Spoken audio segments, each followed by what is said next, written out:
Hi all, welcome to Selenium with online training Java season 2.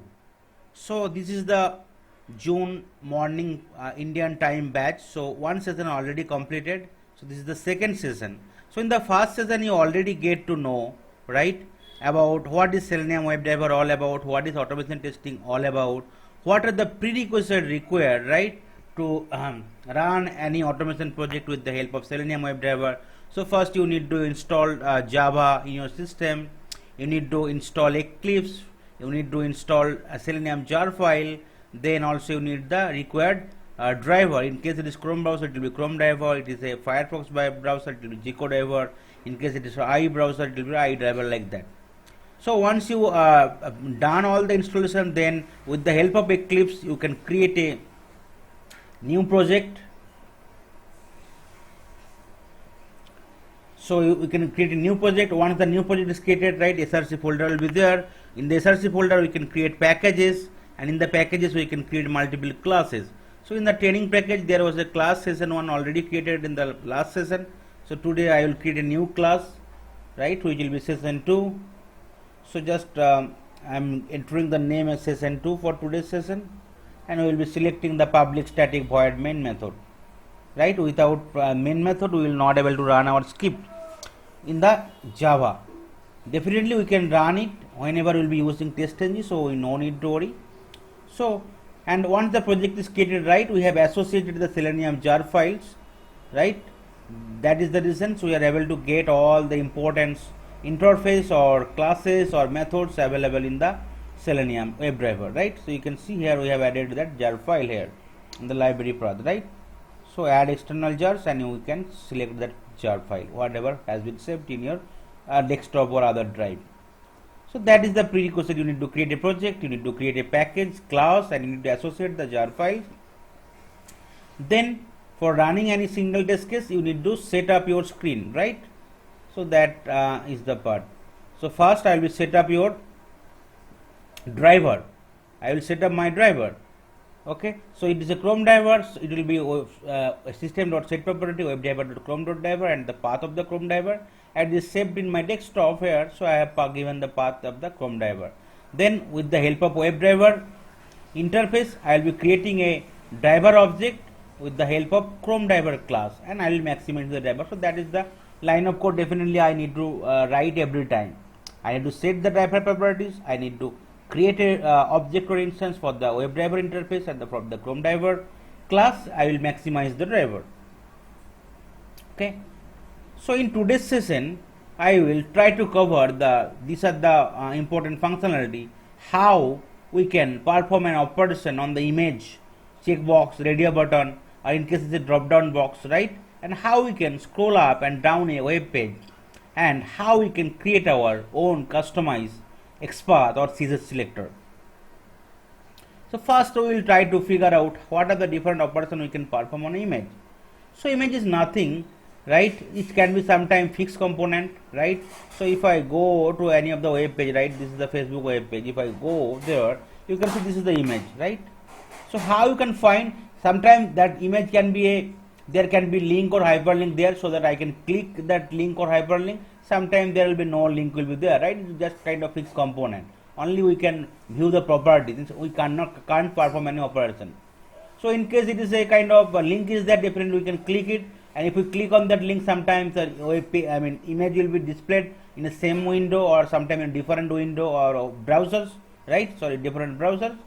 Okay. Apart from that, we can take all the properties of the image as well, right, with the help of attribute, get attribute methods available in the web page, right. So image link, sometimes it can be linked, right, and image links are the links in web page represented by image, which when clicked sometimes navigates to a different window or a page. So whenever there is an image, we definitely can't use, though it can be linked sometimes, we can't use link text or partial link text method, because image link basically have no link text at all. So it's better to use CSS or XPath. So whenever we need to deal with the image, we will be definitely using the CSS or XPath. To fetch any attribute in Selenium WebDriver for the images, user need to use the get attribute methods the method takes the attribute name as a parameters. So suppose first I will inspect the image, right? So definitely I will go to the web page first. So already I have written the code for launching my browser, right? So and expansion browser, then I will get the URL driver.get.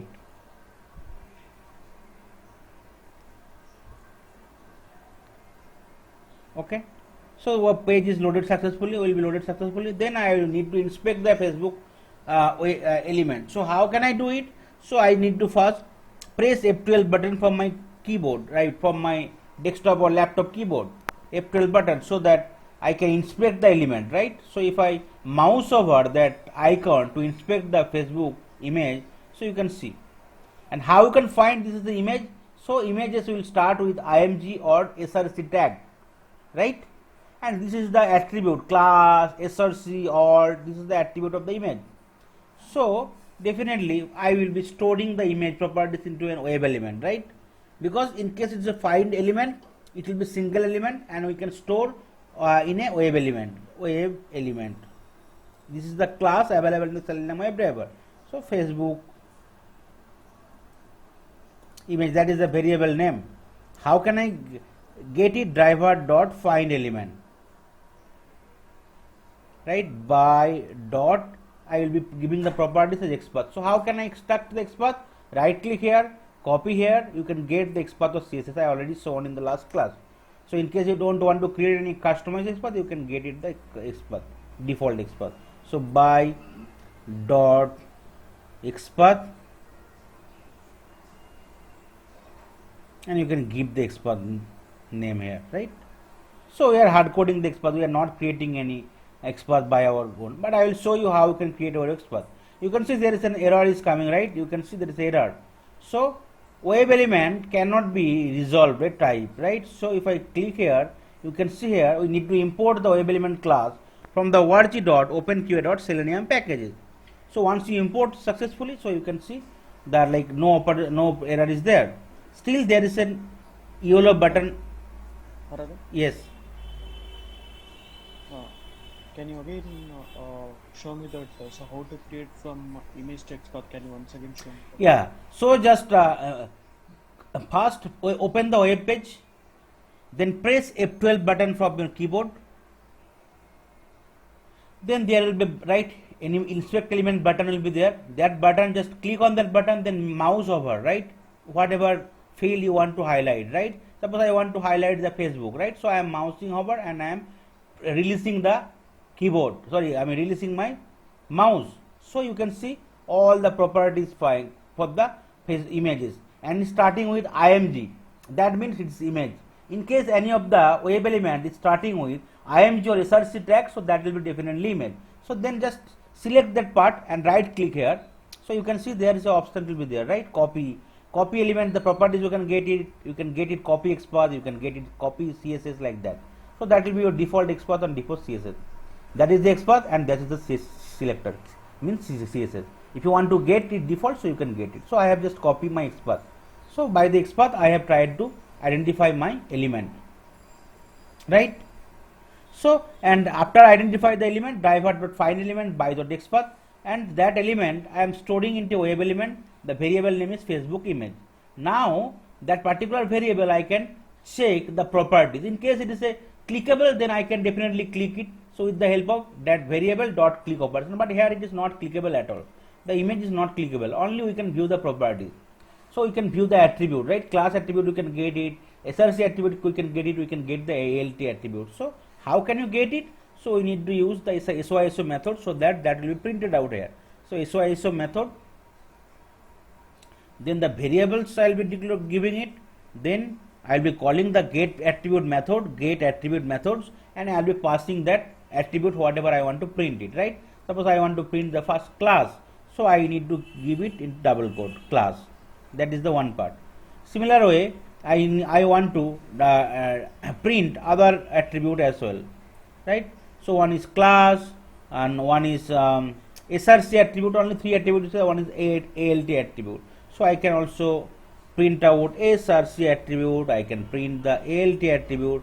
So whatever attribute, because sometimes you need to take all the attribute and you need to verify whether you would expect it is matching with the actual one, right? So now if you want to run it, and I can quit the driver, right? Otherwise all the driver will be open one by one. Driver.close or driver.quit. You can close the web driver. Means whatever browser will be open, we can close it. Let's try to run it from here. Select the class so that it will first open the Chrome browsers. It will maximize the browsers. It will launch the Facebook page. Once the page is fully loaded, it will try to identify the Facebook, that image properties, and it will print all the attributes whatever you want to print in the consoles. It will quit the browser. So you can see there is 3 attribute it has been printed, right? First one is the class attribute. If you want to verify whether the class attribute is fine or not, you can see FB underscore logo space underscore 8ILH image, right? So I think that is matching completely, right? That is the class attribute. Then SRC attribute, you can see here it is starting with HTTP static.xx and ending with .svg, right? So you can see also it is coming fine. Then the ALT attribute is also Facebook, right? So it is also coming fine. So that's why you can first navigate to a web page, and whatever image you need to identify, first you need to identify the image with the help of CSS selector or XPath. Then you can with the help of web element you can create a variable where you can store the image properties, and after that if you want to click any operation, if the web is at all clickable, you can perform the operation as click so that it will open a new page or open a other page, right?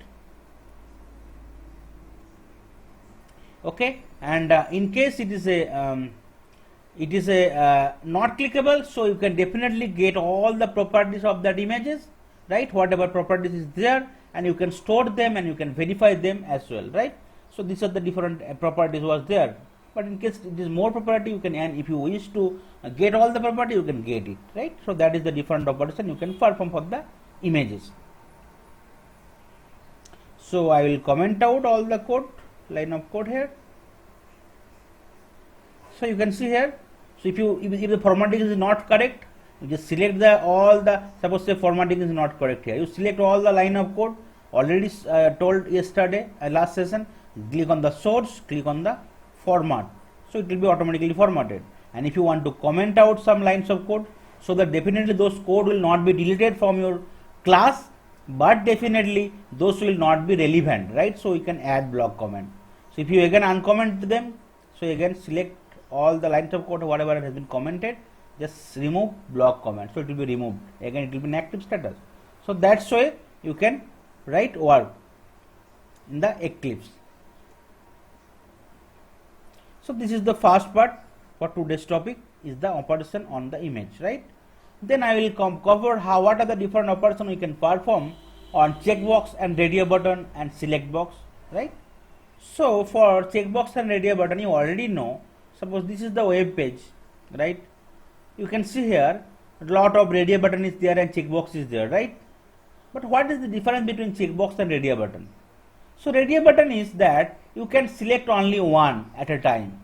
Suppose I have selected option 1, and if I want to select option 2, automatically option 1 will be deselected and it will be selected option 2.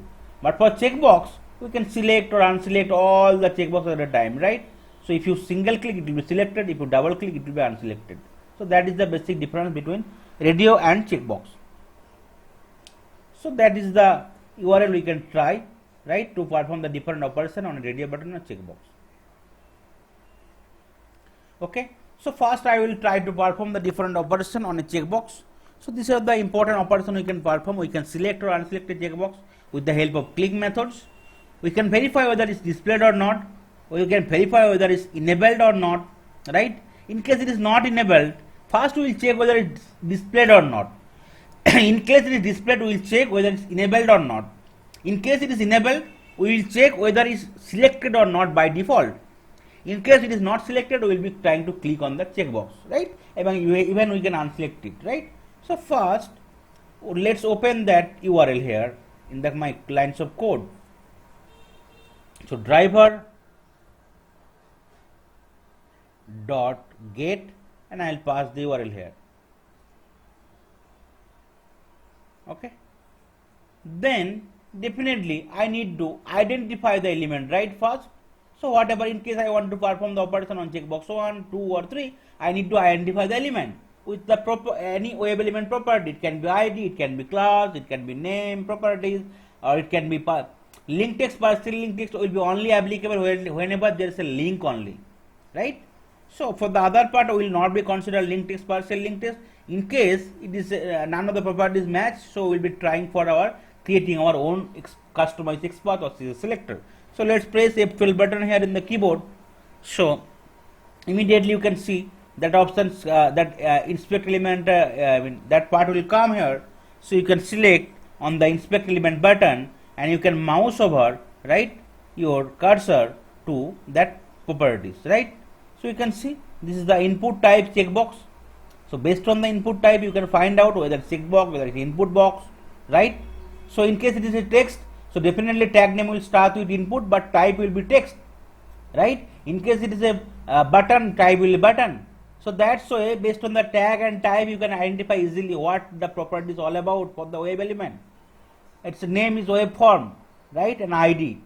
So with the help of ID we can easily identify, right? So that is the ID is the unique property. So I will be identifying it with the help of ID. Okay. So here I will be creating a web element. Why you need to create a web element? So in case if you want to perform multiple operation for that particular field, definitely you can store it in a web element. So that only one time you need to create it, and with that variable you can perform multiple operation, right? So I will be giving the variable name as checkbox 1 equal to driver dot find element by dot id, right? This the id is available here. So I am providing the id of that particular web element and I am closing with semicolon, right?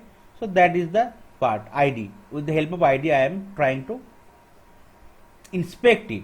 Then definitely my checkbox variable is created with the help of id. Then first I will check whether that checkbox is displayed or not, right? Then variable dot is displayed method I will call it.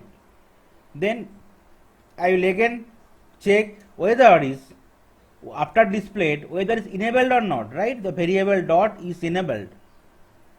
Then I will check whether is selected or not. Variable dot is selected. So here, so what will be the output displayed? Definitely it will be true, right? Similarly, enabled, definitely it will be true. So you can also make some comment here with the double slash, so that you can see the different color is there. That means it will not be considered, but for your checking, right? If you want to match it, so you can give some comment here, right? So that user can easily identify what is the expected thing or what are the operation you want to perform. So it's displayed, yes, it will be definitely true, displayed. Oh, after that I want to check on that, click on that checkbox, right? So variable dot click operation I am performing. So once it is clicked, so is displayed, whether it will be displayed, sorry, whether it will be is not displayed, is checked, it will be checked, is selected, dot is selected. Whether it's selected, yes, here it is true. After that again, in case we need to verify, after clicking is sorry, it will be false first. Is selected, no, false, right? After clicking it will be selected, yes, it will be selected. Okay, so it will be true. So that is the different way you can perform all the operations for a checkbox. You can first check whether it's displayed or not, is enabled or disabled, right? Is selected or not by default, or in case it is not selected you can click it. In case also selected you can click it to uncheck it, right? So that is the different thing you can perform on a checkbox. So let's first I am opening the web page. I am storing the properties for the checkbox 1 into that variables, and with the help of that variable I am selecting displayed, yes, is enabled, true, is selected, no, for by default is not selected, and after that I am clicking the checkbox. That means checkbox 1 will be selected now, right? Okay, and then we can check whether it's selected again or not. Definitely it will be true. Okay, let's try to run the code. Either from that option's run button or with the help of that option run.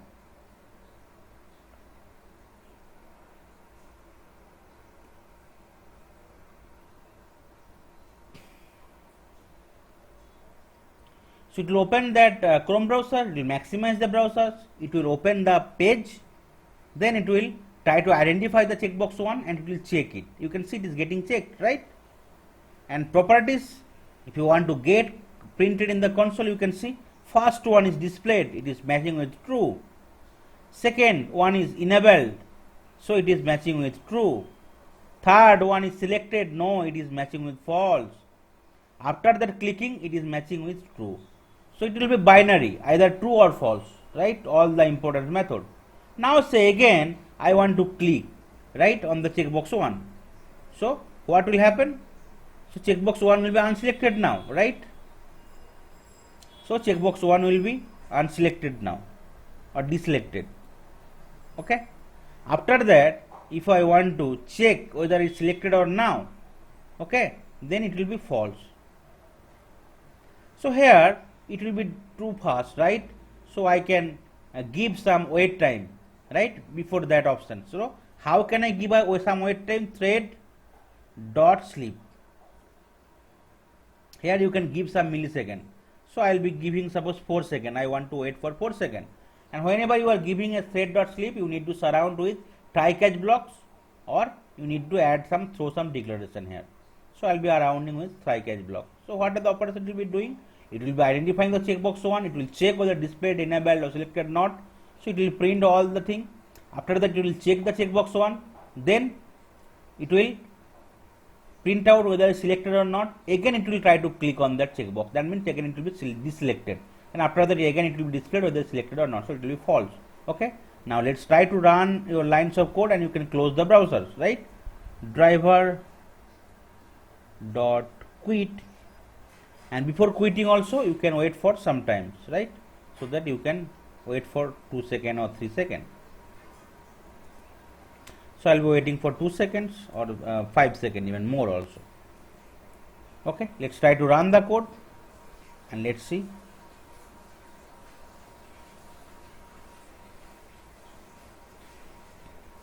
Whether it's working properly or not. So it will open the Chrome browsers. It will launch that page. It will try to find out the checkbox 1. It will select the checkbox, wait for 4 seconds. It will again uncheck it. Okay, and after waiting for 5 seconds, it will close the browser. So that's the line of code I have written.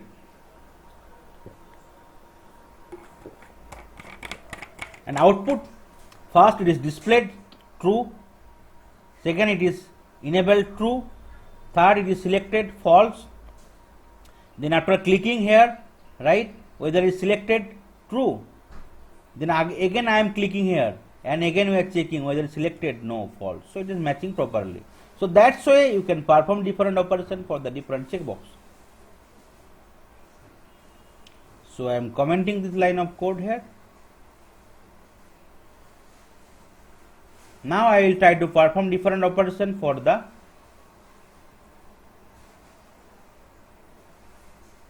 radio button.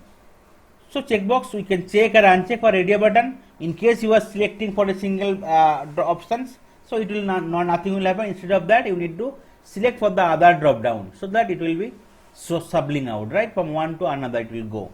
So here also for the radio button I can inspect the element, right. So I will try to inspect one radio button here for radio option 1. So you can see here the ID is there. So I will be creating a wave element. So wave element radio 1. Okay. So I will try to inspect that driver.find element with the help of ID. So this is the ID, right. So similarly for the other radio button also I can inspect, right. So I will be creating the radio button 1, 2 and 3. 2, radio button 2 and radio button 3 here. And radio button 2, the ID is same but -2 last. in the last. And for the radio button 3, what is this? I can inspect it. So it is VFV-7-3 only, right? So I will be changing it to 3. So it will be true and it will be 3. Okay. So that's why I can create 3 different variable for the radio button 1, 2 and 3, right? Then now I can check whether radio button 1 is displayed or not. Similar, all the radio button I can check it, right? Whether it's displayed, is enabled or is selected, right? ISO radio 1, okay, radio 1 dot is enabled. First we will be checking whether displayed or not, then we will be checking which enabled or not, then we will be checking whether selected or not, then we will be performing the operation. So that sequence we should follow. Is enabled, so it will be boolean. You can see the return type is boolean, means true or false it will return only. Then ISO is displayed, radio dot is selected, right? So here nothing is selected. Now I want to select the radio button option, so on. So I can check radio 1 dot select, sorry, click dot click, right? Then it will be selected again. Now it will be selected, right? After that I can check radio 2 dot click, radio 2 dot click. After that I can check radio 3 dot click, right? After that I can quit the browsers, dot quit. And now I can check whether radio 1 is selected or not. So every time here, and in case I am selecting other radio button, definitely it will be giving me false result. And here every time I could give some wait time, right? So after clicking, if I want to check for the click 2, so I can wait for some time. Thread dot sleep. I can give for 3 second wait time. I will be, instead of surrounding with try catch block, I can throw some declaration here. So I will be giving the exceptions in the main lines of code. So I will be every operations I will be giving some wait time, so that you can validate the difference, right? After waiting for 3 seconds, every operation will wait for 3 seconds. And before quitting also. Okay. So whatever lines of code I have written here, I am opening that particular web page. I am inspecting the 3 radio button, radio 1, 2 and 3. I am just want to validate whether radio button 1 is displayed, is enabled, is selected. So here it will be definitely all will be true only. Here it will be true. Here it will be false, not true, because for the first time it will be not be selected. After the click it will be selected, right? So it will be true. And then in case I want to select the radio button 2, so definitely it will be false, because radio button 2 is selected. After the radio button 3 is selected, so also it will be false result. So that's why I can validate, right, the objective for each and radio button. So let's try to run my code, and it will be at the end of the day it will be quitting the or closing the browser. So run as Java application.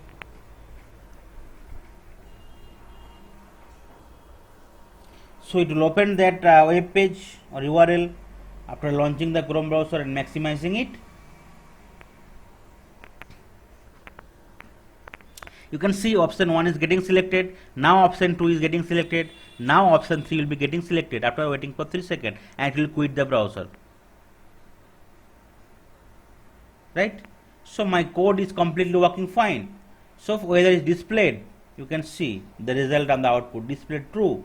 Whether it's enabled, true. Whether radio 1 selected, false first time. After the selected, it is giving it true. After radio 2 selected, it is giving the false result. After radio 3 button selected, is giving the false result. So that's why you can perform different operation for the radio button.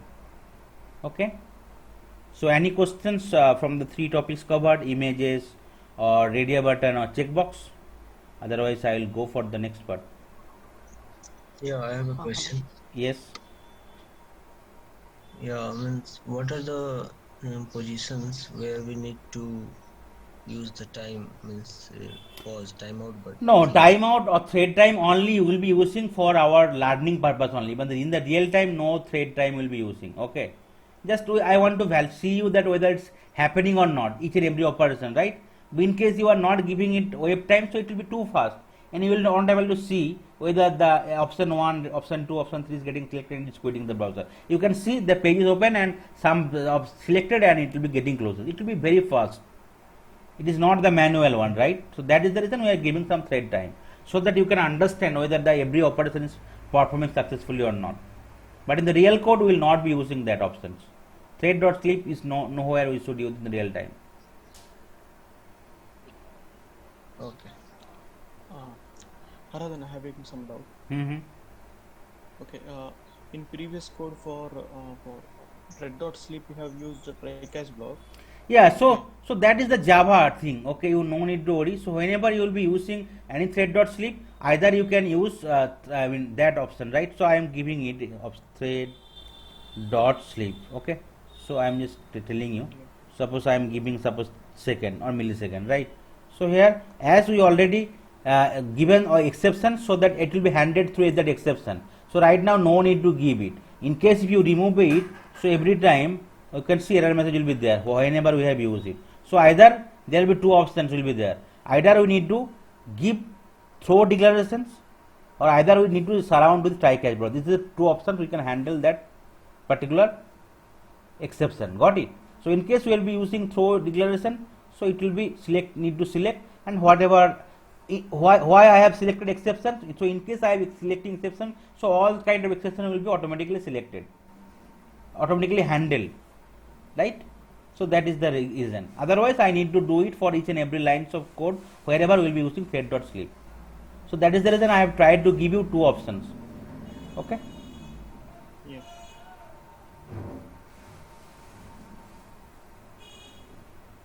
Any more questions?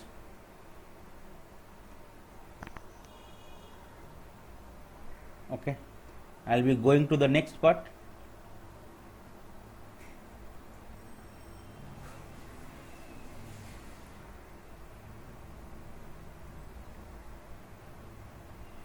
Then what are how we can handle if there is a drop down box, right? So we already handle text box, we already handle image, we already handle radio button, right? Different kind of API operation to moving back browser, forward browser, to get all the titles, to get the current URL, all this stuff. Now if there is a drop down, right? In the web page, this is the common features. Drop down will be there. So if I open that particular URL, right? You can see there is a drop down will be there. So we know buttons already know. So we can click on that options, but how we can select a web drop down, handle it, right? So that is the drop down. So, okay, let's concentrate on the country drop down. Suppose I want to select the a particular option from the country, right? So how can I select an option? So right, for that options, right? So Selenium already had a predefined select class. Okay, and if we add the select class, so then with the help of select class there will be a lot of methods will be there, and with those help with those methods we can handle the drop down. So Selenium already provides select class that has some predefined method for handling drop down, which helps a lot while working with the drop down. To handle drop down and multi-select list in Selenium, we can use the following select types. Sometimes it can be drop down set, sometimes you can see we can select multi options, right, from the drop down. Definitely we will get through that particular part also. So in case it's multiple, definitely you can select multiples, right? So there will be checkbox for multi-selecting. So it will behave in the same way. So you can select by index, you can select by value, you can select by visible text. Similarly, if you want to deselect it, you can deselect all the thing, and if you want to deselect all, you can use deselect all methods, right? So that's why you can give it. You need to use select class. You can create a variable here, new select, and here you will be providing the reference here, right, for the web element. Okay, so that's why you can do it. Okay, after that you can select by value, visible text, or index. So I will show you, right? So first let's try to open the URL.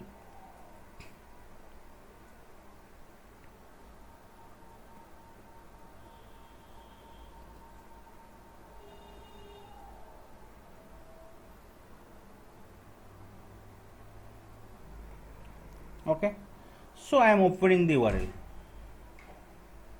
After that, I want to select that options country, right? So press F12 button from your keyboard and click on the inspector icon and mouse over on that drop down, right? So you can see tag, right? Tag will be starting with select, that means it's a drop down. So by the tag name itself you can easily identify what is the web element all about. So already mentioned, if input tag, it will be definitely input, but there will be type also, right? Text, it will be radio button, it will be kind of other stuff, right? So here you can see here, right? Input type equal radio, right? If it is checkbox, so okay, so it will be definitely input tag and type will be checkbox. So that's so you can segregate the different web element, right? If it's a image, right, the tag will be image only. Okay. So in case it is select, so it will be drop down. So you need to expand that select tag, right? If you can expand it, you can see lot of thing will be coming, right? For each and every, how many drop down is available, for each and every there will be value and there will be label or text, right? So we are talking about three different things for handling. One is visible text, which is nothing but the label. One is the value, which is nothing but the value here displayed here, and one is the index. So indexing means we can start from the 0 index, that first option will be 0, 1, 2, 3, 4, 5, 6, like that. We can also handle it through index. So first just try to identify the element. So here you can see there is an option called ID, which will be definitely unique, right? Country. So I can identify the element with the help of ID, which will be country. So how can I use, right? For I need to use select class. Okay, so select country, that is the variable I want to define, equal to new select, and here I will be providing driver.find element, driver.find element, and I want to buy dot ID. What is the ID? ID is the country. So that's, oh sorry, what is the ID here? ID is country.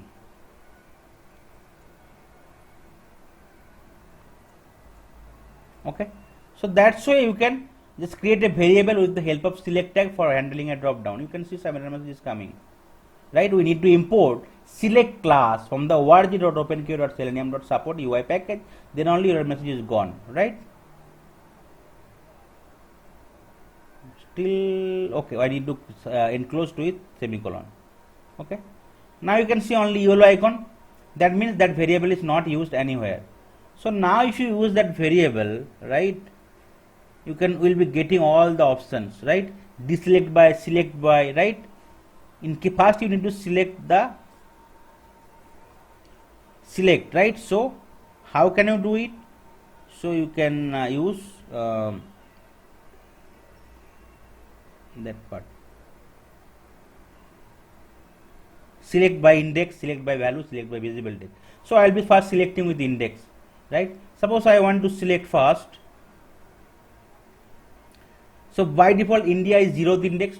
So suppose I want to select Australia. Okay, so what will be the index? 0, 1, 2, 3, 4, 5, 6, 7, 8, 9, 10.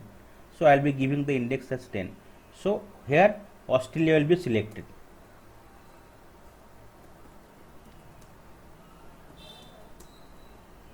Okay, then I want to use country dot select by value. Suppose value over here I am giving any value, right? Suppose say value will be, I will be giving is 5. So what is the value? Angular will be selected, so I am giving value as 5. So means Angular will be selected.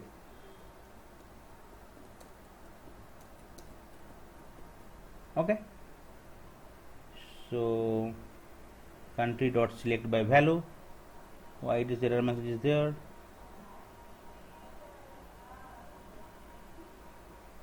Okay, that's fine. I can wait for some time. Thread dot select, thread dot sleep.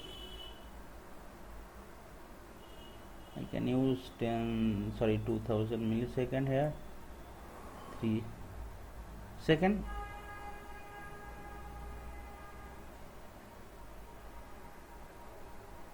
Then I can select by country dot select by visible text. Suppose if in case if I want to give any text here, suppose I want to select here American Samoa, with that visible text I can select it.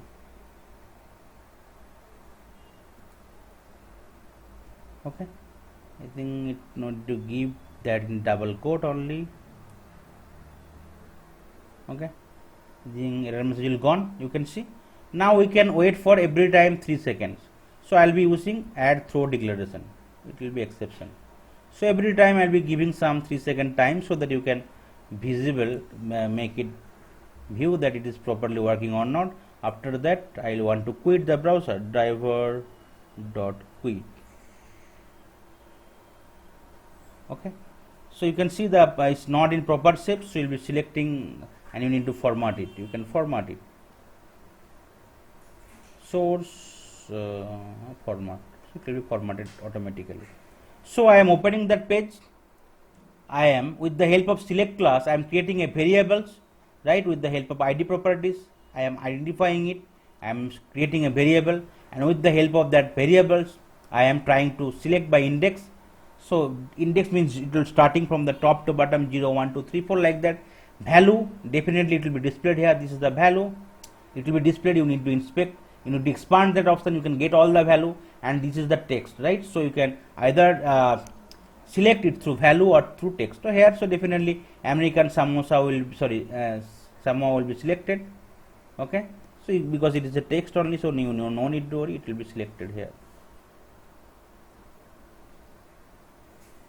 Okay, so let's run the code, and after 3 seconds waiting it will be quitting the browser. So let's run the code and let's see whether it's working fine or not.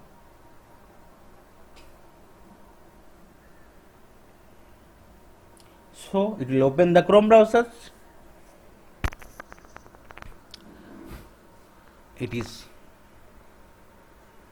launch that particular web page, and you can see drop down Australia is selected first by index, then value Angola is selected, right, from the country option, you can see, and then again American Samoa will be selected from the text.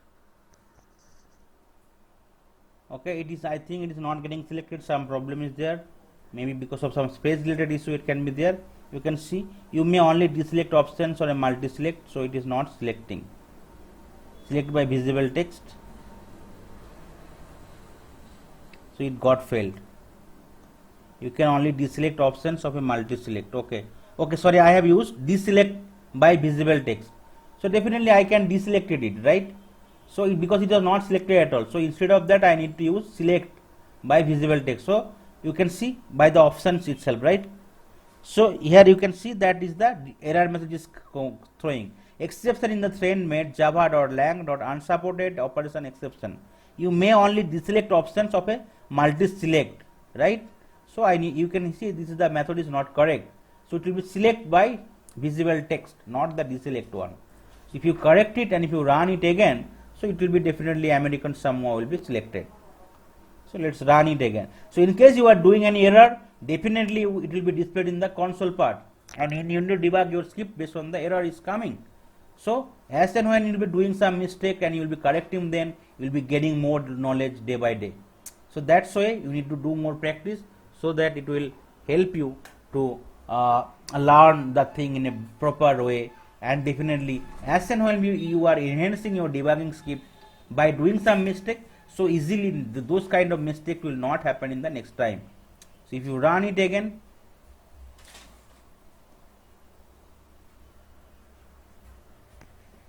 so a web page will be launched.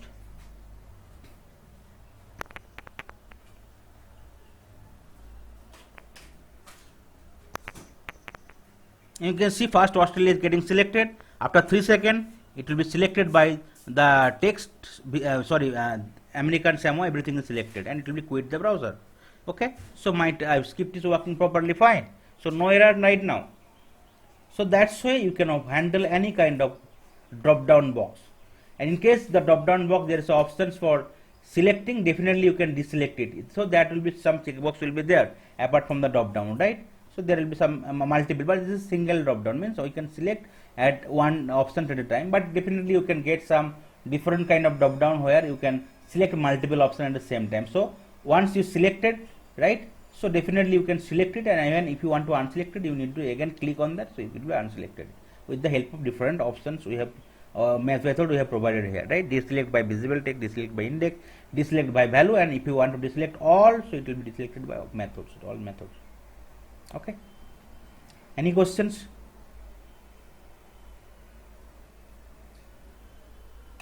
Okay.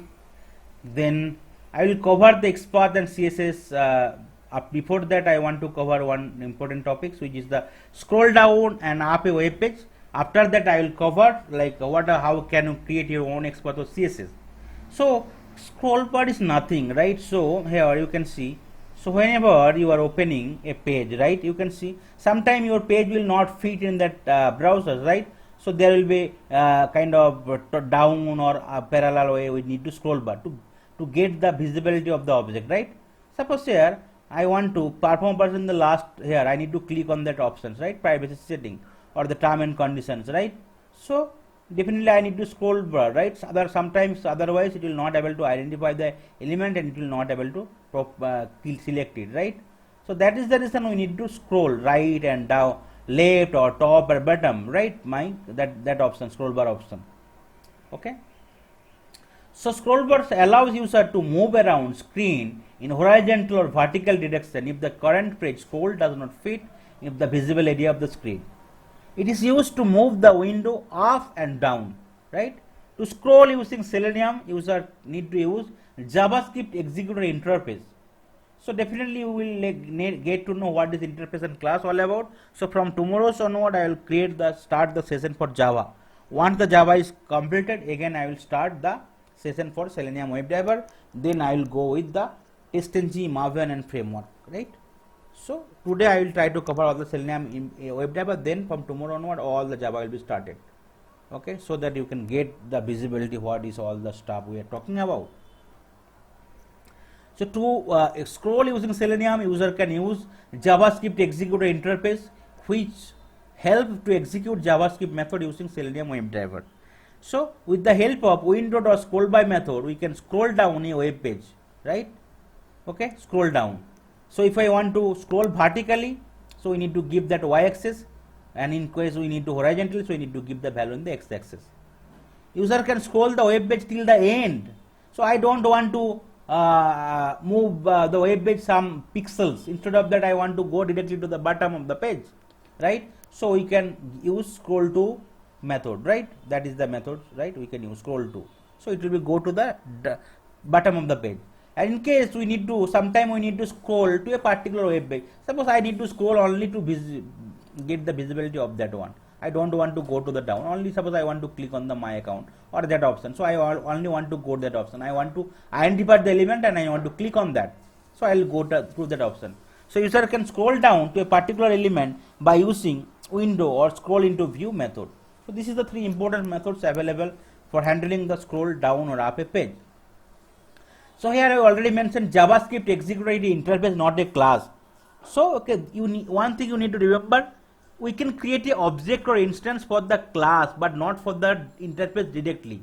That is the reason if we want to create an object or instance, right, or variable for the interface, we need to typecast with the driver object, right? So you can see here we have created an object or instance for the JavaScript executor with typecasting driver, because JavaScript executor is an interface, and for an interface we can't create an object or instance or variable, right? So here let's comment out these lines of code. So for the same web page I want to move some pixels first. I'll show you. I want to move in some pixel. So we'll be creating a first variable of the JavaScript executor, right? So all JavaScript executor. So that is the interface name. J, S and E will be in caps letter. So JavaScript executor, I am giving the variable name equal to JavaScript executor. I need to typecast with the driver object, right? This is the driver object.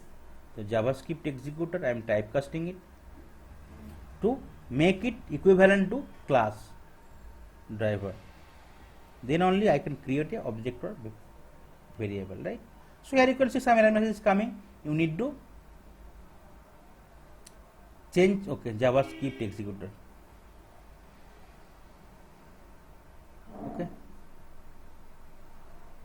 and we need to import it, right? The JavaScript executor, you can see from that package we already imported it. Now with the help of JavaScript executor, if we want to scroll, right, for a particular pixel, so we will be using that variable, right? JAC, that is the variable name, and they definitely once we type the variable and if we press dot, we can see there will be two methods will be coming. One is the execute kit, one is the execute asynchronous kit. So this will be execute script, and you need to give the argument, right, here. So argument is nothing but window dot scroll to, sorry, window dot scroll by, window dot scroll by, and here you need to give the pixel. Suppose I want to move vertically by 50 pixels, I need to give it.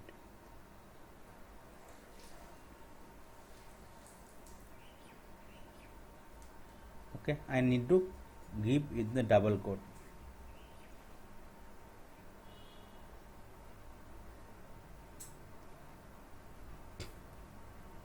Okay, error message gone. So means that it will be scroll vertically down by 50 pixel.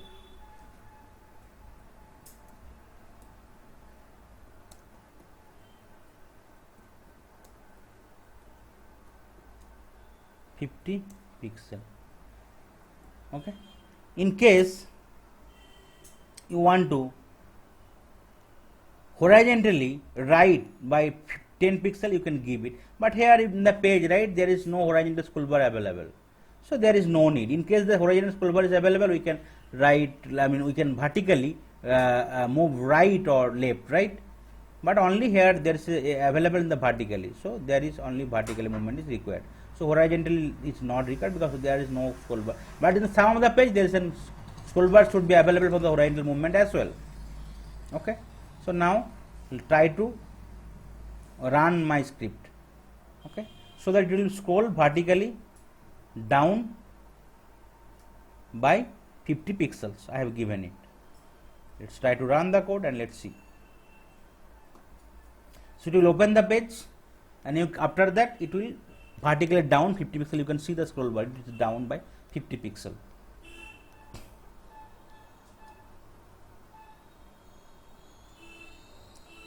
You can see the scroll bar is getting vertically down by 50 pixels, right? So now if you change it to 150, okay, so it will be vertically down based on that.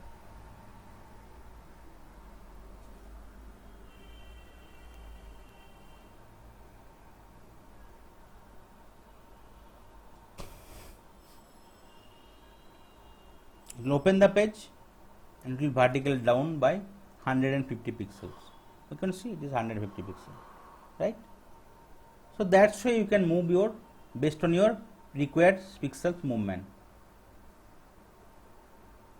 Next, suppose I don't want to move anything by pixel. Instead of that, I want to simply go to the bottom of the page, right? So how can you do it? So you need to use that method, right? Is nothing but the scroll to, window dot scroll to, and here you need to give that 0 and then document dot body dot scroll. So that is the important thing, you need to remember it.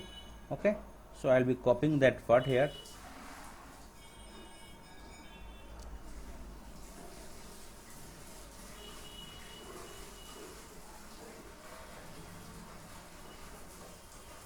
JAC. Okay, so that is the lines of code you need to written. Execute script, then window dot scroll to, and it will be so that it will be scroll down completely to the bottom of the page.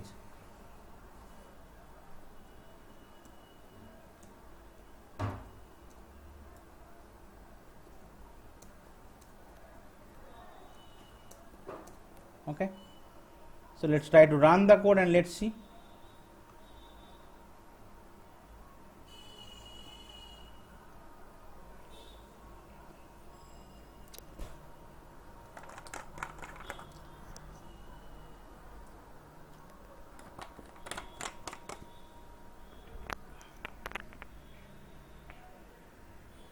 You can see the bottom of the page automatically scrolling down, right? So no need to worry in case it is 2 page, 3 page, or it will go to the bottom of the page. So that is the difference of these two methods, right?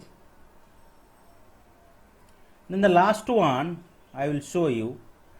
User can scroll down to a particular element by using window.scroll into view method, right? So definitely first you need to inspect the element and you need to scroll to view that element, right? So you need to inspect that element first. Suppose say I want to scroll down until that private policy options is getting displayed. So I need to first inspect the element,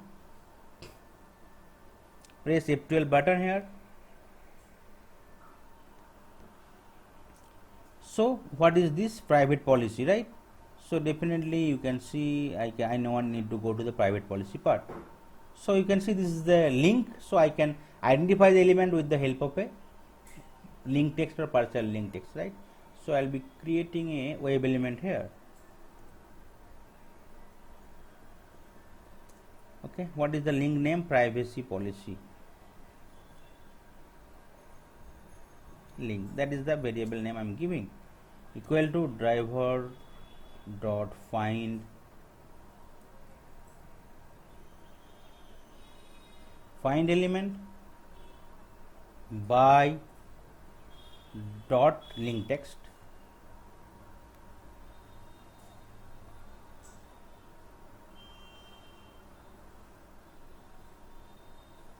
What happening? Link text, then I need to give the text here, link of the text. Okay, and I need to close with semicolon. Okay, so first I have inspected the element. That element I need to visible. Okay, then what are the line of code I need to write here? I need to write that option. I need to scroll into view method I need to use. So here I'll be using JAC dot that one, right? And I need to give that element reference here. That is the element reference. So that's line of code you need to write here. First you need to inspect the element. What you need to view it, right? Then it will be scrolling to that element with the help of scroll into view methods, which is available in the JavaScript executor interface. Then I want to click on that options. So you can use that variable dot click. You can perform the operation. Okay. So let's try to run the code and let's see whether it is getting scroll bar is getting vertically down to that view that options, and after that that option is getting clicked or not.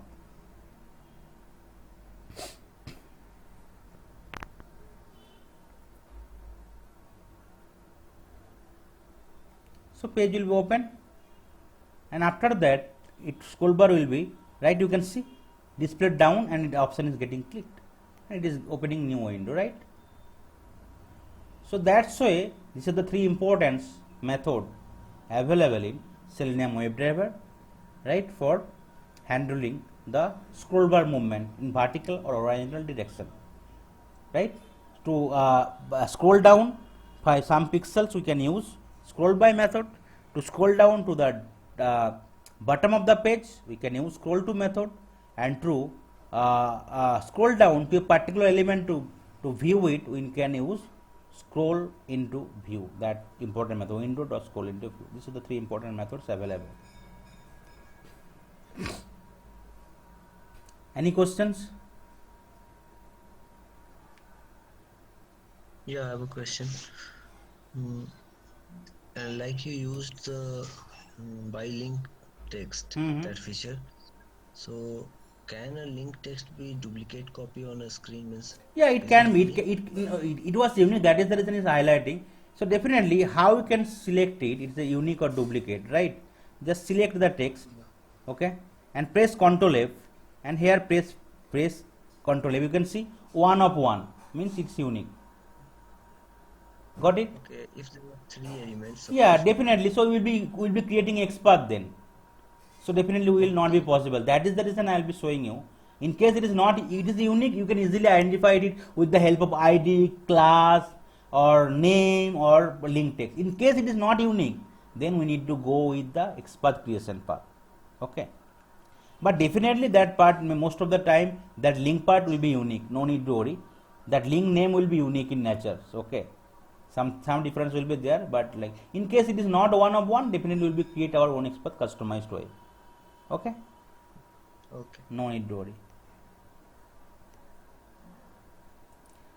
Then today's topic I will try to cover the how we can create the customized XPath or customized CSS selector.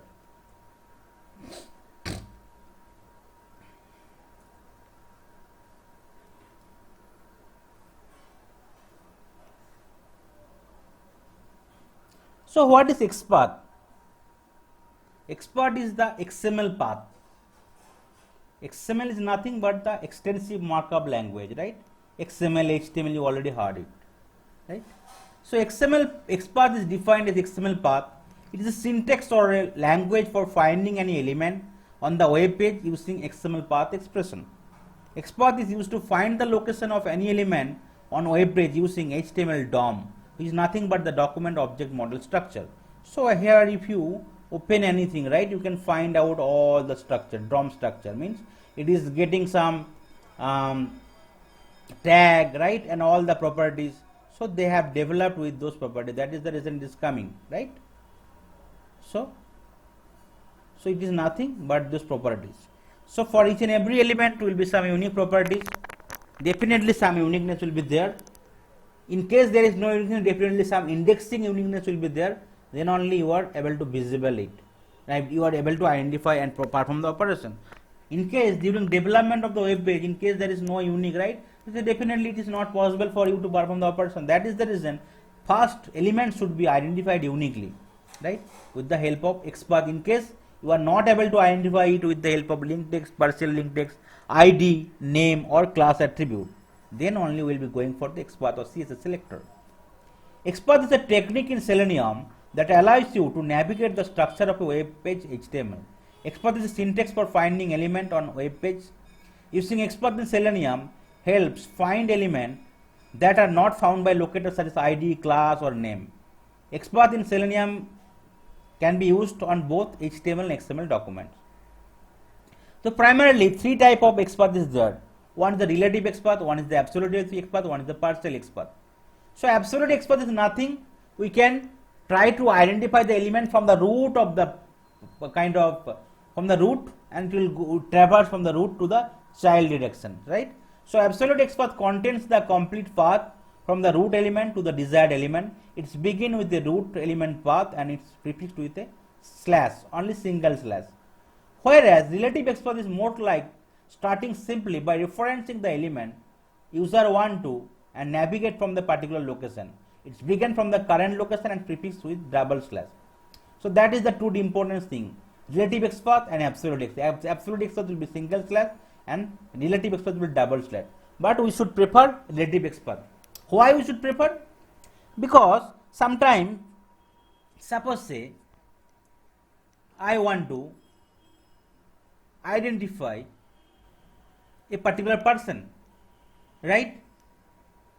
And I am saying, suppose say one person stays in Delhi, some city or some other location is there within Delhi, okay? So I am telling that go to Delhi and then go to the particular street, go to the particular building and then go to the particular block, and then in that block there will be few persons but that person will be there. So that is called absolute XPath. So I am going through the kind of path direction from the root to the child node. But okay, But suppose say today the person is not in Delhi, so he went to the Hyderabad, right, or Bangalore. So are we able to identify that person with that node? No, we will not able to identify the person. So instead of that absolute path, we should use relative path, where we will be using reference that the person name is Rahul, person age is this, his Aadhaar card number is this, his voter card number is this, his PAN card number is this. So definitely wherever this person is going, right, the person's identity will not be changed. So it will be relative X path. And partial X path is nothing. Suppose we already given the example of absolute X path, right? Delhi like that. But in case people is belonging from the Delhi, right? She already know the kind of, if you do not mention Delhi as well, so with the postcode only, or with the in case the address is unique, right? With that particular road number itself, we can identify the address. So absolute, from the absolute X path, if we remove some of the part, we can still able to identify the element, which is nothing but the partial X path. Okay, this is three important thing. Okay, you need to remember. So suppose say I want to identify the full name, so I can create here, select here, right, and I can create a X path here. Okay, so if I want to create a X path, kind of absolute X path, so how can I create it? From that particular node, I will go to the parent node and I will be selecting one by one. So what is the parent node? The parent node is HTML, right? So I will be giving the parent node as HTML here, HTML, right? So let's select it. So it is a input box. So if you go down here, go up here, so you can see. So under the HTML, so it is coming under the body, right? That tag it is starting. So I'll be giving another tag called body. Okay, under the body tag it will be script and no script. Sorry, under the body tag it will be in the center tag, it's coming, right? Then form, div, table. So I'll be giving one by one. Center. Then I'll be giving form. Then I'll be giving div. Then I'll be giving table. Right? So you can see it is identifying. Then within the tables, I'll be T body having. Okay. Then within the T body, I'll be having trier, right? Under the T body, I'll be having trier. Okay. Then in the trier itself, I'll be having some. One second, let me inspect it again. Okay, you can see under the body it will be trier, and then under the trier it will be TD, and then it will be input. Okay, you can see it is getting identified, right? Okay, so definitely it is a 140 element, but for the first time if you select, so it is identifying fast. So that's why I can create my, and if you give the indexing, so I think it will be identified, right? You can see. So that's why you can create your absolute X path, but that is not recommended, because sometimes that center is replaced with other tag, so definitely it will not be successful, right? So that is called absolute X path, but in the real time you should not use it. You should only use the relative X path. And partial X path is nothing. Suppose say I am removing some part here, table part, you can see still that element is visible here, right? And I am removing other part, form, you can see still that element is visible. So in case you are removing something, but still with some of the part, partial part, it is still able to identify the element. So it is called partial X path. So that's why we can create our, right, absolute X path and partial X path, but it is not recommended to use this X path, because sometimes whenever we are traversing from the parent to child node or root to the child node, and some of the node can change, and then you are not able to identify it. Instead of that, you should use relative X path, which is more likely starting simply by referencing the element user 1 and navigate from that particular location, right? You will be starting with the double slash. So this is the common expressions associated with the XPath. We can create a basic XPath in case some of the attribute is there or ID, name, class name. With the help of them we can create our XPath. In case a particular thing is containing with some of the part, so we can use contents. In case we can use some of the with or and combination. Why it is required? Because suppose say today I am giving a simple example. So one name is Rahul, right? But in a particular class there can be 3 Rahul. So is it possible with the name Rahul we can identify it? But we can give another attribute name, right? Suppose say Rahul Singh. So maybe in the class Rahul Singh will be unique. Then with these 2 attributes we can easily identify. And or why need to use? Sometimes suppose say one property we can give, that property can change anytime, right? So that is the reason we are giving multiple property. So in case one property is getting changed, still the object will be identified with the help of other property. So that is the reasons it will or will be used. Text.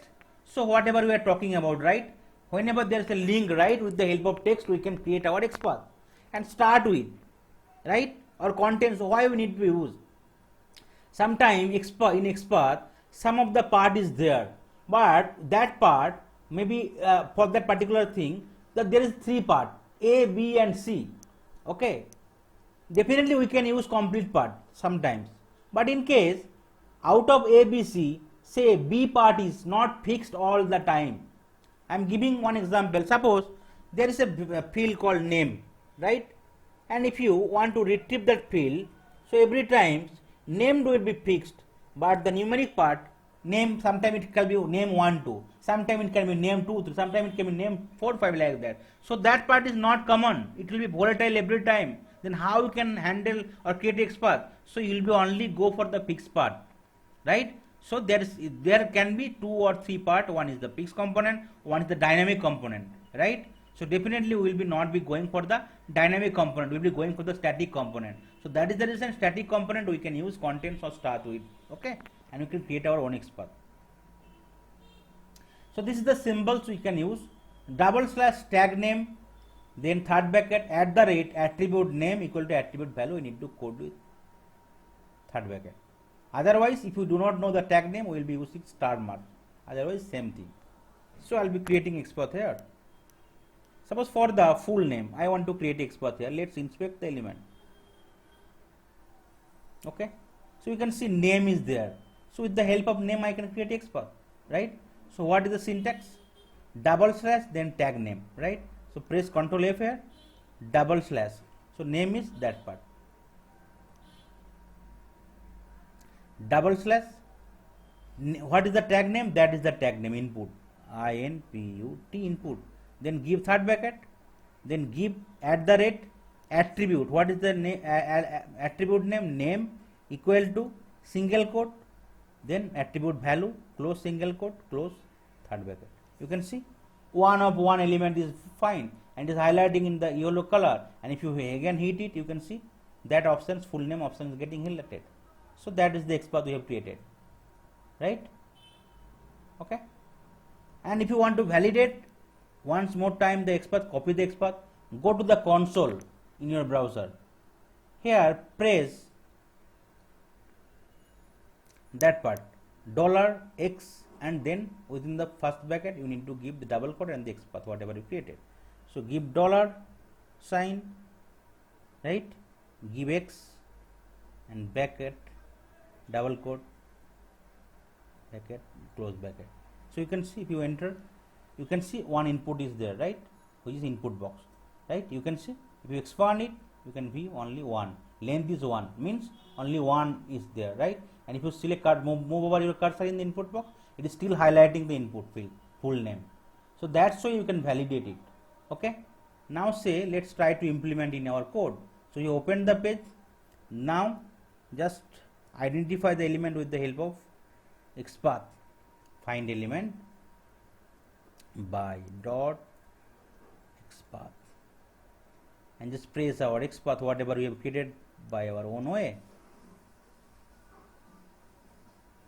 and then its XPath, it's a text field, we need to enter some send keys. Suppose say I want to press my name, okay, and let's see whether the code is running or not.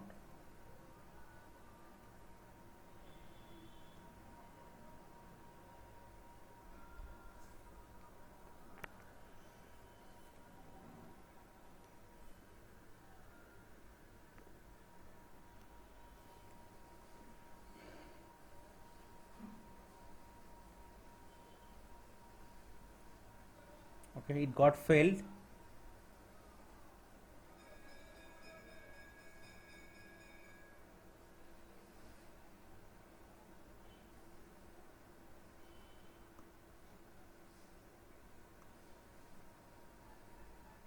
No such element, unable to locate it.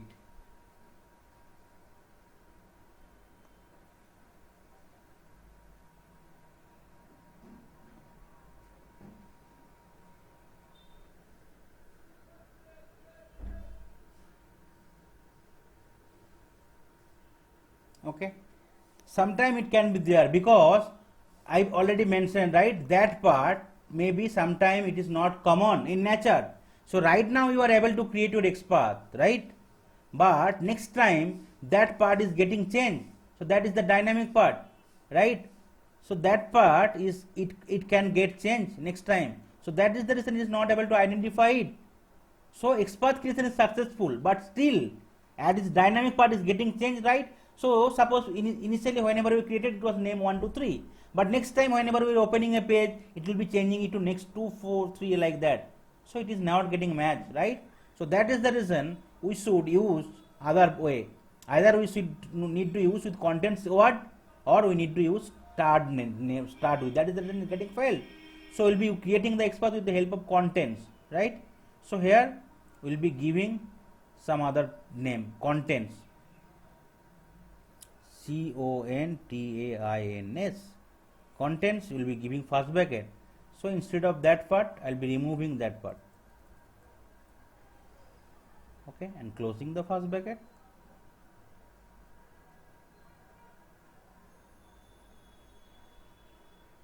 And here type, and it will be not be equal to sign, it will be comma. Okay, you can see it is displaying two element, right? Okay, it is the first element, it is the second element. You can see this is the two element. One it is not able to visible, other is two is, because here 1 or 2 is coming, right? So we can use contents part. In case it is 2, so we can use indexing as well. Okay, see, you can see if you index till it is going for 1, right? So otherwise we can use start with, right? So that way we can use contents part, otherwise we can use starts with.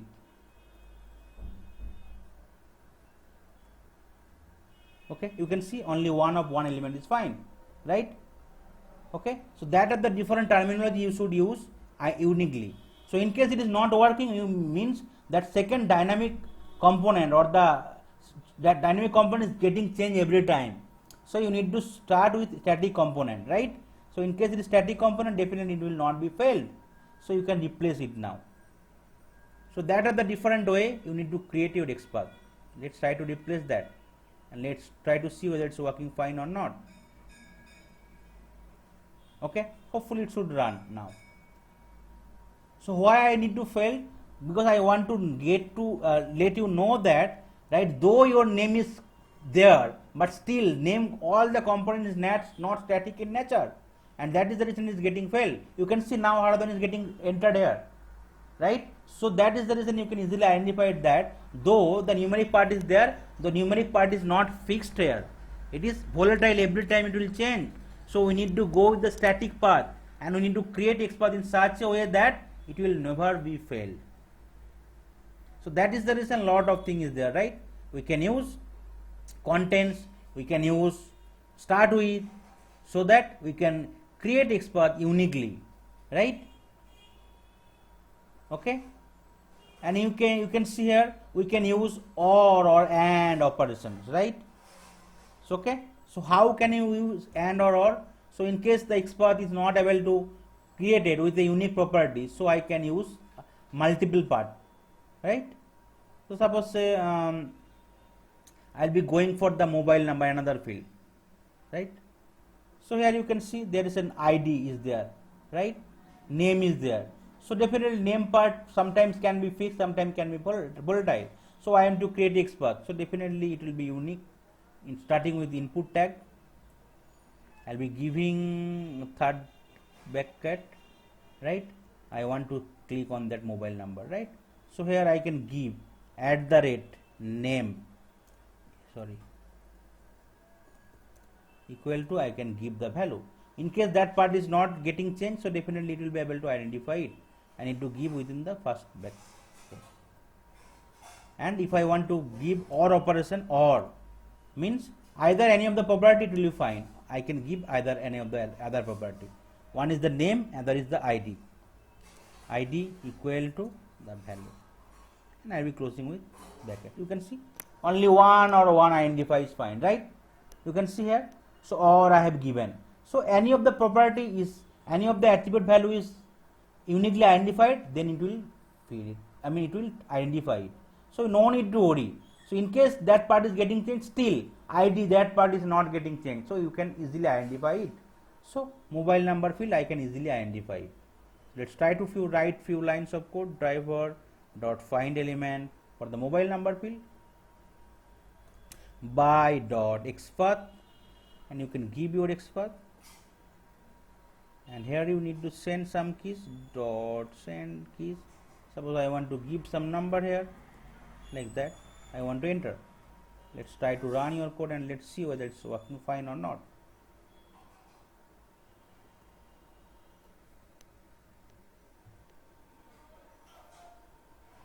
So you need to make sure that your whatever XPath you are creating, it should be unique in nature, right? And your dynamic part, right? You can see mobile number is getting entered 5628828, whatever you have given, right? So dynamic part is, in case it is changes, so it will create problem. So that is the reason we need to avoid the dynamic part, right? So here if you give AND, AND, also it will be working fine.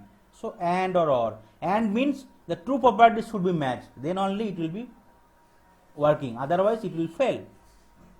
So that's why you can create your own XPath. Okay. So in case if anything is text format, right? So that are the different I already showed. In case if you do not know the tag name, right?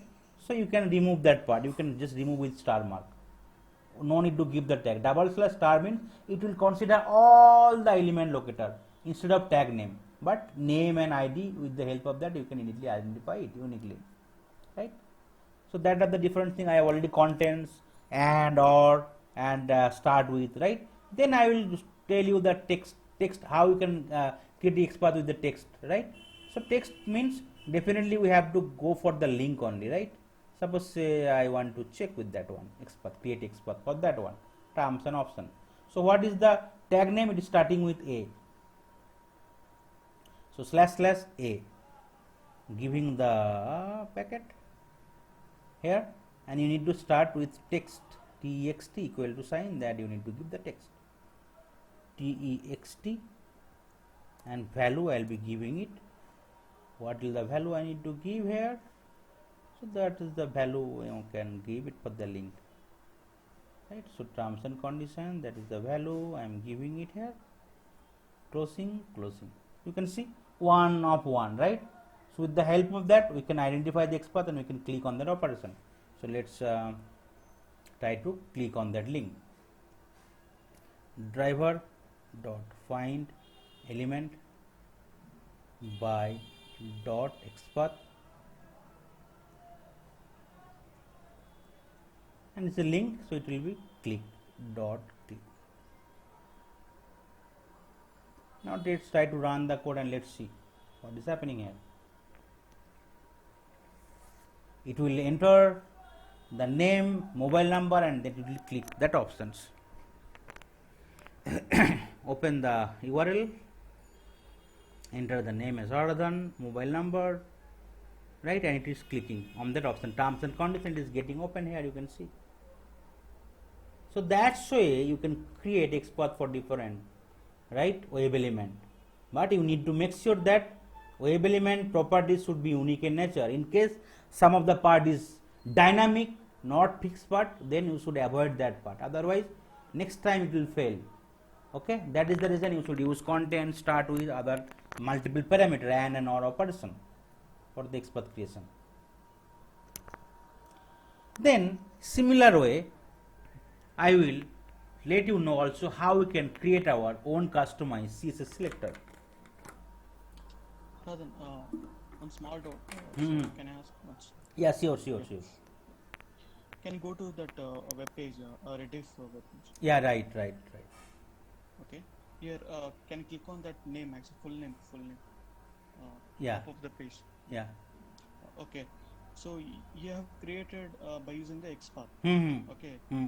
Suppose I don't want to create XPath, but I need to locate by using any class ID. So which is the best option to? No, create here you using can the see, XPath? here you need to create XPath because you can't go with the in type, right? Type is a common, text is common, and name you can select it because name is that part is not constant. If you see, right now if you want to identify that part is getting changed, and there is no other attribute is there, right, through which you can immediately identify it. So you have to create XPath or CSS. Yeah. Because name you are giving name to C79965B, but next time it will be getting changed to 966, so it will be not be identifying, it will fail, right? Yeah. Okay. And other properties is not unique in nature, right? It is not unique and this is not variable. So you already know this is the 8 locator is there, right? Either is ID, Yes. name or class. If this 3 is fine, you can definitely create, but these 3 should be unique in nature. It should not be volatile, right? Otherwise, Okay. link text, partial link text, otherwise it will be tag name, or else it will be CSS or XPath. You can't, XPath you can create with the help of any attribute, but these 3 name, class or ID, it is not uniquely there. You need to go with the XPath only or CSS only. Yeah. Actually, one doubt is that suppose we have like class ID name. So here name is actually you're telling like it's Yeah, because name, yeah, volatile. right. Name part is fixed, but other part is not fixed here. So how can you identify it uniquely? Because suppose say today you are staying in Hyderabad, but tomorrow you are you are staying in Andhra Pradesh only. Yeah. Okay, but today one city is, tomorrow you are staying in Andhra Pradesh, but you are moving to another city. How you can identify you? Right? So then only I have to go with your Aadhaar card, PAN card like that, which is unique in nature. Means you need to create XPath. I think. Okay. Okay. I think the so name will be unique, but you're saying that the value will be No, changed, name here right? two part is there. One is the name part and another is the numeric part. So name part is the static part, means which is fixed, Yeah. but the other numeric part is volatile or dynamic. It is changing every time. So that is the reason we are not able to identify it uniquely. That is the reason XPath also is getting failed. In case it is a fixed component, definitely we can go with name, ID or class. Definitely. Okay. Yeah. Thank you. Yeah, suppose I am giving you a simple example. So that for the name, suppose this is 2 part name. One is static and another is the dynamic. Right? Okay. There say suppose name 1 2 3. Say next time it will be coming as name 2 3 4. Name 2 3 4. Then how can you identify? Next time it will fail. Yeah. But my name part is fine identified. So that is the reason I will create XPath with the help of name properties and with the help of that part. Either with the help of contents or start with. So there is no need to worry the remaining part. So that is the Okay. main Fine. thing. Yeah. Okay. Yeah. Okay. Any more question from XPath? Okay. I'll go for the CSS. So CSS selector or string pattern used to identify an element based on a combination of HTML tag, ID, class and attributes. Locating by CSS selector is the most common locating strategy of advanced Selenium user because it can access even those elements that do not have name, ID or class. So XPath and CSS is the last element locator in case you are not able to identify uniquely with the help of ID, class or name, you will be going for that. But CSS is very easy, okay, comparative to XPath. I will show you. CSS selector is used by browser to target specific HTML element and apply style. For web browser automation, Selenium WebDriver uses CSS selector to locate and perform an actions on an object instead of applying a style. So first you need to identify the object, then you can perform whatever operation you want to do. So some of the benefit is there. It is faster, it is more readable, and most of the company, most of the organization, most of the team use CSS instead of XPath. But it has some drawback. Okay. So XPath CSS selector we can't use text part, right? Whereas in the XPath we can use it using the text part. We can create XPath. Okay. Similarly, from the forward to backward we can go in the XPath, and backward to forward it is possible in the XPath. But CSS only forward to backward is possible, but reverse direction is not possible. Okay. So using XPath we can traverse both forward and reverse, whereas CSS selector only moves to the forward. From the parent to child node is possible in the CSS, but for XPath parent to child and child to parent is possible. CSS selector is easy to write compared to XPath. CSS selector is faster compared to XPath. CSS selector does not allow you to create a CSS selector based on the text content. Whereas XPath we can create a text, right, with the help of text, but CSS selector we can't create. So this is the tag you need to use with the CSS selector. The tag name, then in case it's an ID you will be giving hash sign and then ID value. In case it's a class we will be giving dot and class value. In case it's attribute, tag name, you will be giving attribute, no @annotation is required and no single quote is required. You will be giving simply value of the attribute. So suppose say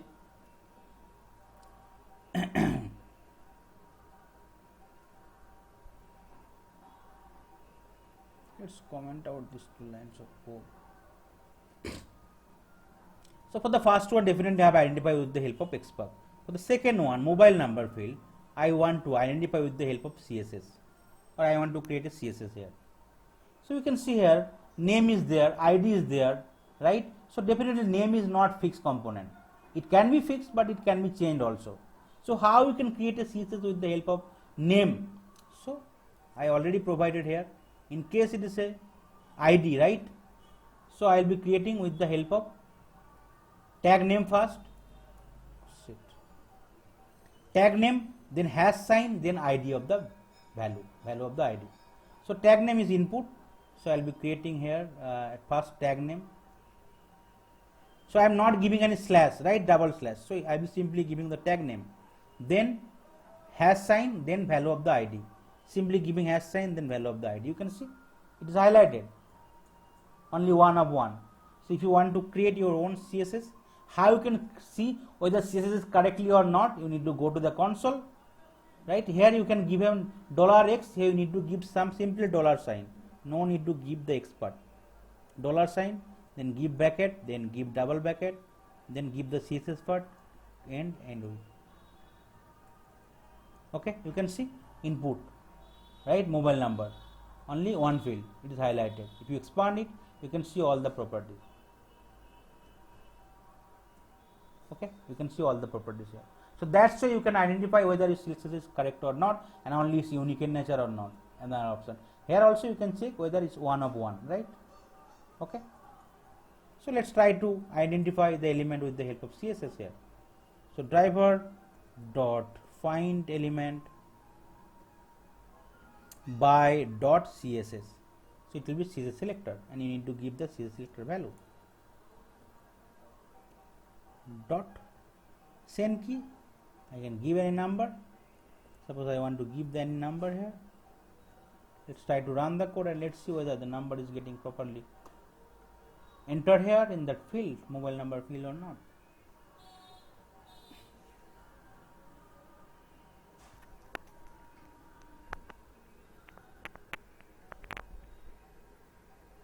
You can see mobile number is getting entered, right? So that's why also we can create our customized CSS. Okay, then here I have mentioned, right, it's a class name. So here for that particular field there is no class name available, right? So I can go in the other field, maybe for the Facebook page, right? If I want to inspect the element, any of the element, maybe there can be class field, right? So I can create CSS with the help of, right, class, in case class is there. So it is very easy. So here is there any class? Yeah, that is the class. I can use that part. The first part you can use, take it only. Maybe you can take all the part, no need to worry. So how can you create a CSS with the help of class? So you need to write here the tag name. Control F, tag name is input. Then for the class you need to use dot, right? Dot value and then the class name. Okay. So remove the last part. Okay, you can see. Okay. So it is giving 2. So you can use indexing. Okay. Maybe I can give some bracket here.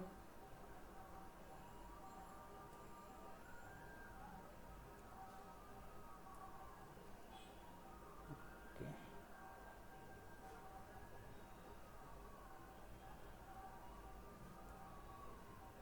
Okay, it is not working here. Okay. So that's so in case it is a class, we can definitely we have to try for the uniqueness. So in case we are not able to identify it with the class, we need to provide to the other option, ID, name or other attribute. We need to give other multiple attribute. So that is the reason I will show you how we can use multiple attribute here, right? So definitely sometime with the single attribute we are not able to easily identify, but that is syntax, right? Tag name dot class name is the syntax for class. It is ID, tag name has ID, right? In case if you do not have anything ID or class, you will be giving the tag name, attribute and the value of the attribute, right? Suppose say for this field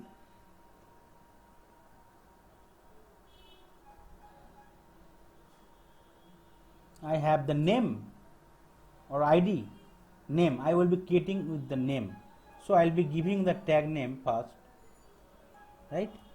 I will be giving tag name first, then I will be giving the attribute as name and equal to value. I will not be giving any single thing, right? You can see it is identified. So that is the syntax, right? Tag name, then attribute equal to value. No need to give @ sign or single quote. That's simple way. Or no need to give double slash where.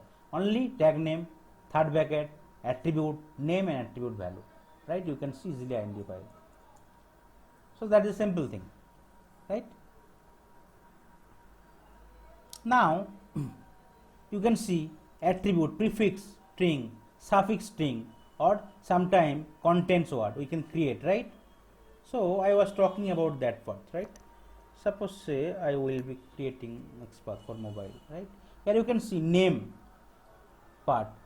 Sometimes few of the part can be constant in nature and sometimes it can be volatile. Sometimes starting part can be constant, sometimes ending part can be constant, sometimes middle part can be constant, right? So in case starting part is constant, we will be going with the start with.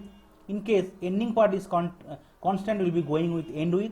In case middle part is contents, right, we will be going with contents keyword. So we will be creating a CSS here. So we will be giving the tag name here. So tag name is input, okay, for the mobile field. So I will be giving that mobile part, so that I am copying it, name part. Then I will be giving attribute. Attribute is the name. Then I will be giving that sign, right, and prefix of the thing I will be giving it. The sign you need to give that sign equal to the prefix part I will be giving it, not the complete part, right? Suppose that this part is fixed, I will be giving it and ending with a colon. You can see 1 out of 1. So that means starting with part I am giving. Similarly, if you want to give the end with part, you need to give the $sign, and last part I will be giving here. In case that part is constant in nature, right? So here I will be giving the last part, I will be removing the first part. You can see with the last part it is able to identify, right? But you need to identify it uniquely. Similarly, in case if you want to identify with the help of content, maybe some middle part is there. It's okay. So I'll be going with that attribute star sign. That means middle part. Star sign. Let's remove the first and last part. Okay, you can see it is still identifying, right? So that's why you can use it, right? In case if you want to use multiple symbols, right, you need to give tag name attribute value 1, attribute value 2. So I will be creating here, right? So name I have already given, right, and I can give another attribute. Okay, suppose say type equal to text, right? I can give one more attribute also. That's why I can uniquely identify a element, right? In case one attribute is not working, I will be giving multiple attribute here. Okay, so that are the different terminology we should use while identifying the CSS, custom CSS. Okay, is it clear? Any more questions?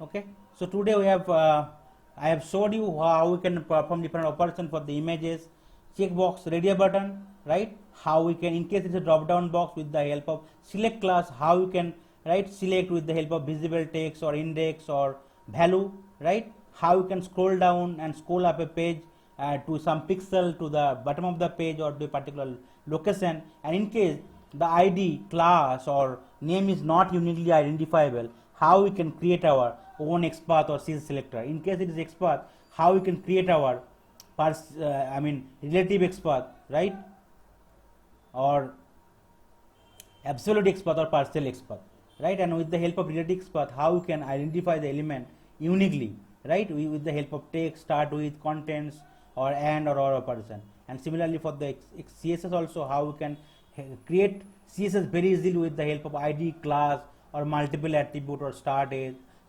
end with or contents word, right? So and what is the basic difference between CSS and XPath? So that's other topic we have covered today. So tomorrow we'll start with Java. Once Java is completed, we will complete the remaining Selenium WebDriver. Then we will go with TestNG, Maven and the other framework. Okay. So that's all for today's session. Thank you.